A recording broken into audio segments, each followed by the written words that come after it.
We are a week and a half away from Super Bowl 60, so it's a great time to welcome back a Super Bowl winning coach and a Pro Football Hall of Famer, the fantastic Dick Vermeil. Coach, great to see you again.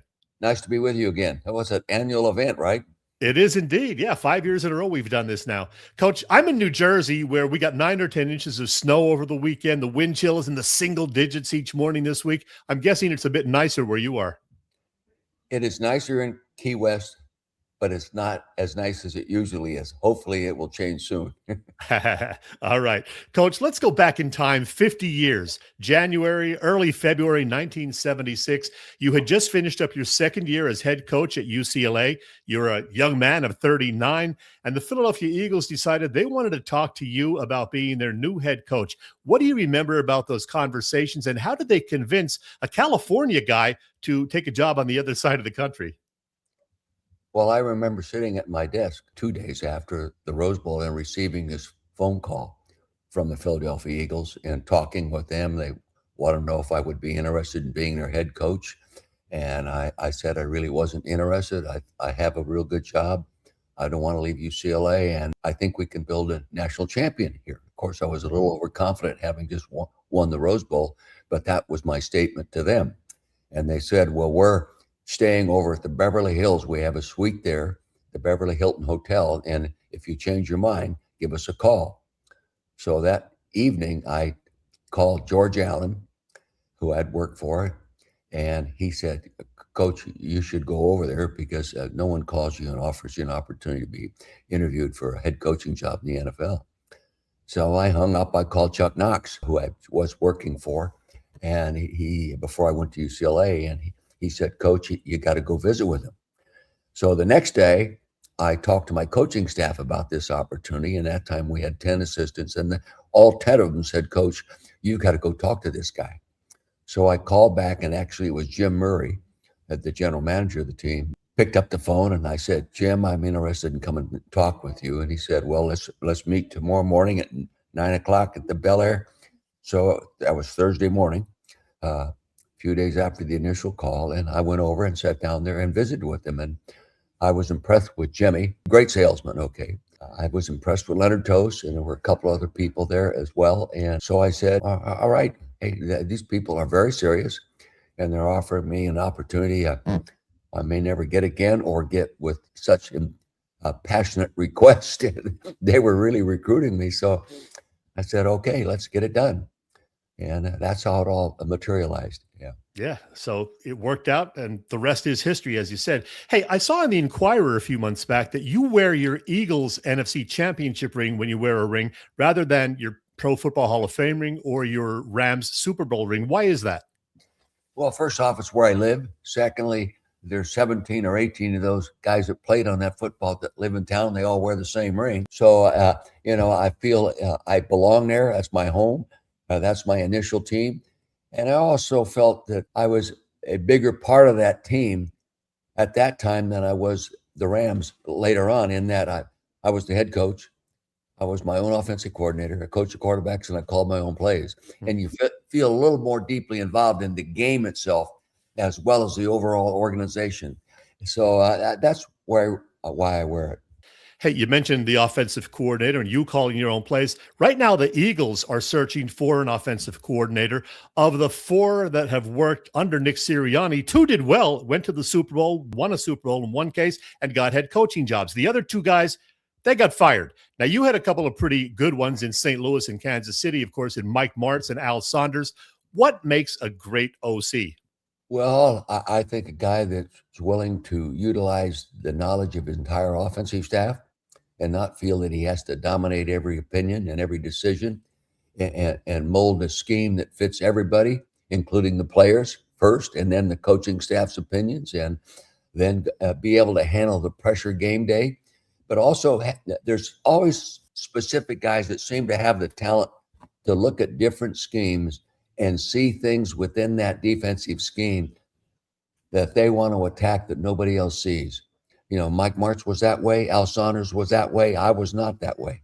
The old-fashioned offenses, you just lined up and played with what you almost didn't change from week to week. You had variations from week to week, but really you ran your offense. But the gifted play callers like the guys today. Some of them, now, Sean McVay, and these kind of guys, they look at defenses and they see little things within that scheme that other people don't see. And as long as you take those thoughts and your visions and include it with the rest of the offensive staff, you can put together a real good game plan package. I caught you on WIP last week. I believe you said the Eagles OC job is a gig that candidates should definitely be interested in. Why haven't they filled that position as yet as we speak here on January 28th? I really haven't talked to anybody, so I really don't have an opinion on that. There are maybe some guys a little bit afraid of the responsibility there because of the situation that just happened. The expectations in Philadelphia are greater than any other city. First off, they won a Super Bowl a year ago.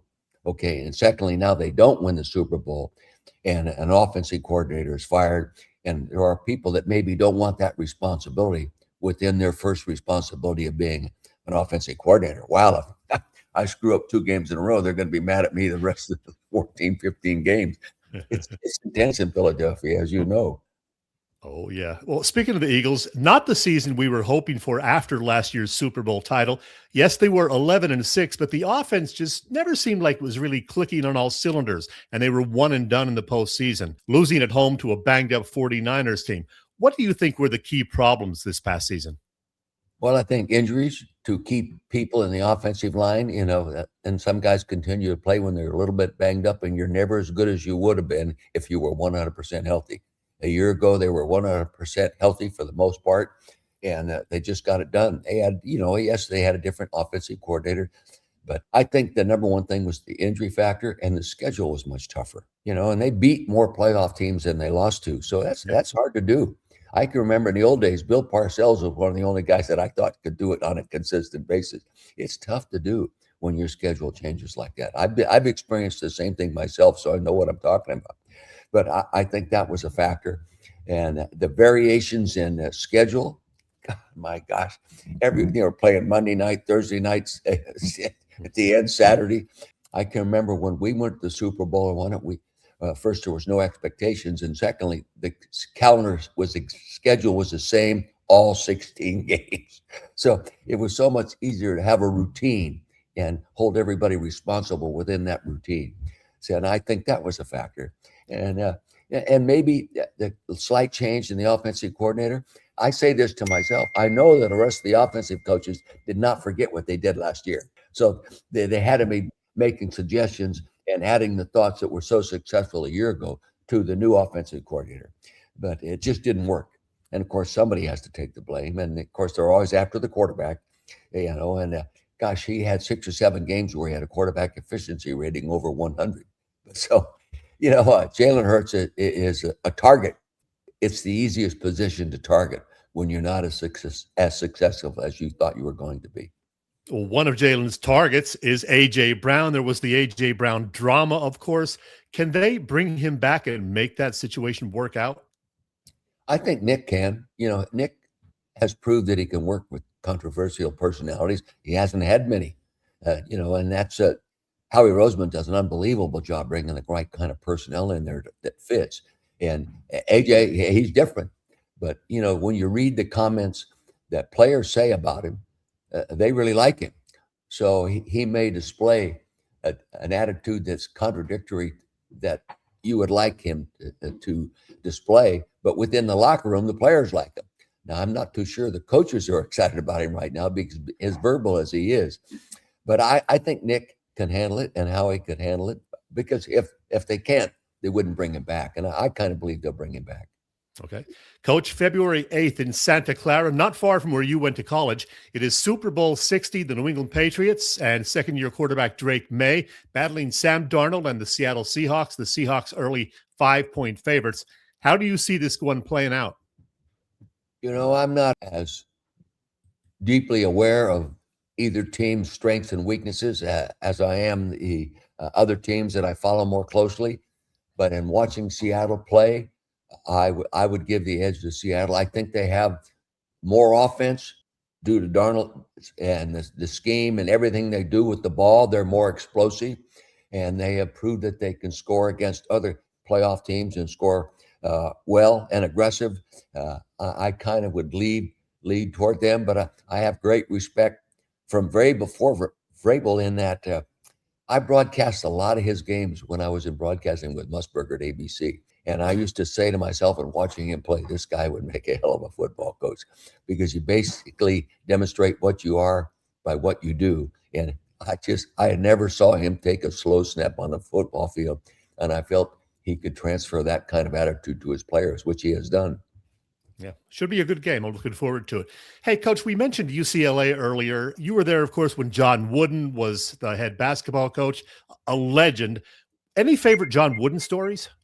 Well, yeah, he was a very positive influence on me because he was easy to talk to and so easy to understand. I've never met a man that could say more in fewer words than John Wooden. I can remember one incident I never forgot, and it helped me the rest of my career. I'm walking down the hall one day, and he comes up, he says, Coach, what's wrong? You look real gloom and doom. And I said, well, we just lost 2 or 3 really great football players to USC in the signing date. He said, Coach, don't worry about USC.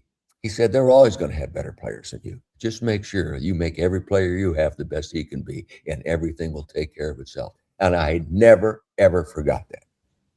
Wow, that is awesome. Coach, last thing, you got a website for your winery, vermeilwines.com. What are you drinking these days? Well, I'm a Cabernet guy, but there's very few wines, as long as they're not sweet, that I dislike. I'm not a wine snob. I'm not a wine connoisseur, and I don't make our own wines, but I've been involved all my life with the wine world. Right now, the wine world is not making the playoffs. It's down all through the United States, down dramatically in the Napa Valley in terms of the vineyards. The wineries aren't buying the grapes. People are leaving grapes on the vine. We're closing our tasting room as of January 31st. We are planning on doing it anyway. We'll maintain our business. We just won't have the tasting room. We have 450 so wine club members, 110, I think, in Philadelphia alone. So that's what we'll do. We'll make about 1,500 cases of wine a year, all high-end quality wine. All our 2003 Reds got 95 or 96 grades this year in terms of our Cabernets. So I'm pleased with what we do. I really am. But it's as tough to be successful in that business as it is to get to the Super Bowl. I'll tell you that. And those great wines can be shipped to Pennsylvania and New Jersey, which is great. Coach Vermeil, enjoy the Super Bowl, and thanks for doing this once again. Let's do it again next year. All right. I hope at 89, I'm not sure I'll be around, but I'm going to plan on it. Okay? Oh, you'll be around. Thanks, Coach. Take care.